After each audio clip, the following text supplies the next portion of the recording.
More than 20 rockets and missiles were fired at southern Israel following the death of an Islamic Jihad commander in an Israeli airstrike in Gaza, the army said Thursday.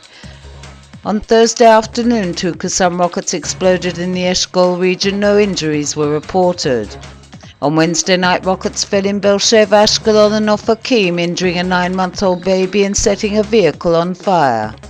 Several of the rockets were intercepted by the Iron Dome missile defense system.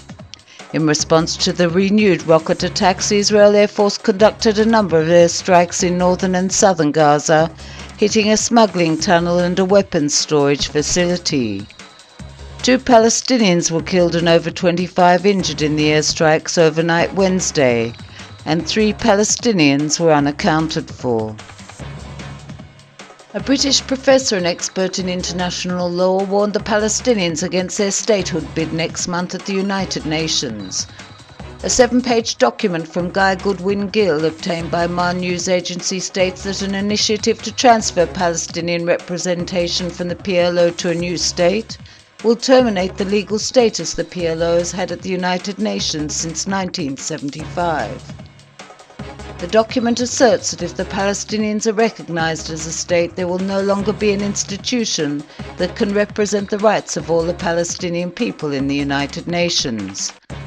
Goodwin Gill, a professor at Oxford University, says a change in status would severely deprive the right of refugees to return to their homes and properties from which they were displaced.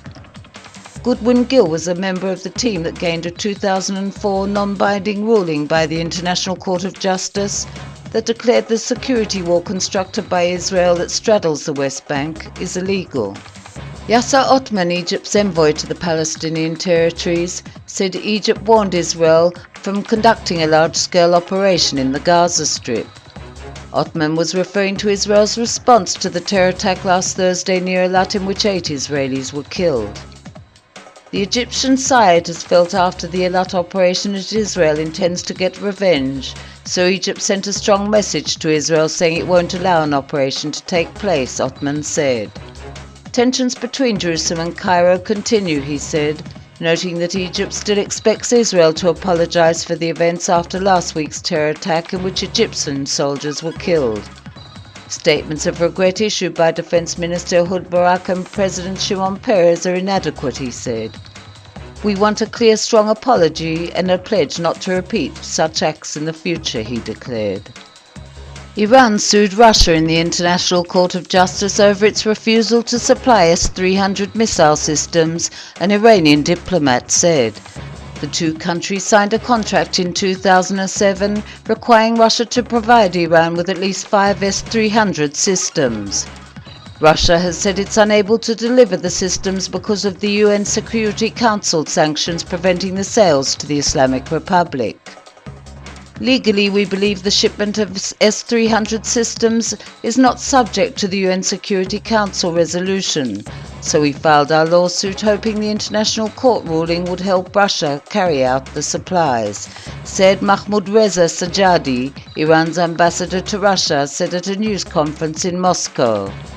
The S-300 missile defense system is considered to be one of the most advanced anti-aircraft systems in the world.